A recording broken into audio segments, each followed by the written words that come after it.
ଲୋକଙ୍କ ଆଖିରେ ନିଦ ନାହିଁ। ମାତିଛନ୍ତି ଗୋଟଛଡ଼ା ଦନ୍ତା ହାତୀ। 2 ଦିନ ଭାଙ୍ଗିଲାଣି 2 ଜଣଙ୍କ ଘର।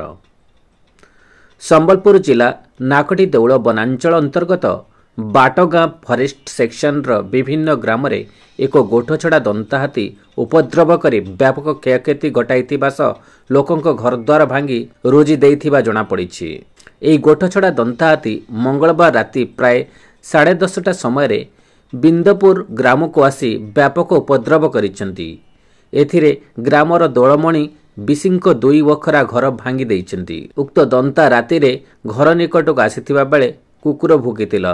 କୁକୁର ଭୁକିବା ଶୁଣି ଘର ଭିତରେ ଶୋଇଥିବା ଦୋଳମଣିଙ୍କର ପରିବାର ଲୋକେ ବାହାରକୁ ଦୌଡ଼ି ପଳାଇ ଯାଇଥିଲେ। ତେବେ ଦନ୍ତା ହାତୀ ତାଙ୍କ ଘରର କାନ୍ଥ ଭାଙ୍ଗି ଭିତରେ ଥିବା 50 କେଜି ଚାଉଳ ଓ ଅନ୍ୟାନ୍ୟ ରାସନ ସାମଗ୍ରୀ ସବୁ ଖାଇଯାଇ ଏଣେତେଣେ ଫୋପାଡ଼ି ଦେଇଥିଲେ।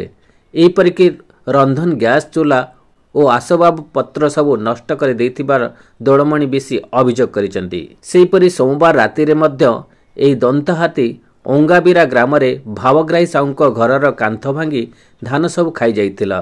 ଗୋଟଛଡ଼ା ଦନ୍ତା ହାତୀର ଉତ୍ପାତରେ ଅଞ୍ଚଳବାସୀ ଆତଙ୍କିତ ଅବସ୍ଥାରେ ରହିଛନ୍ତି। ହାତୀ ଘଉଡ଼ାଇବାରେ ବନ ବିଭାଗ ଠୋସ୍ ପଦକ୍ଷେପ ନେବାକୁ ଅଞ୍ଚଳବାସୀ ମଧ୍ୟରେ ଦୃଢ଼ ଦାବି ହେଉଛି। ସମ୍ବଲପୁର ରମାକାନ୍ତ ବିଶ୍ୱାଙ୍କ ରିପୋର୍ଟ, ଓଡ଼ିଶା ସିଟି ନ୍ୟୁଜ୍।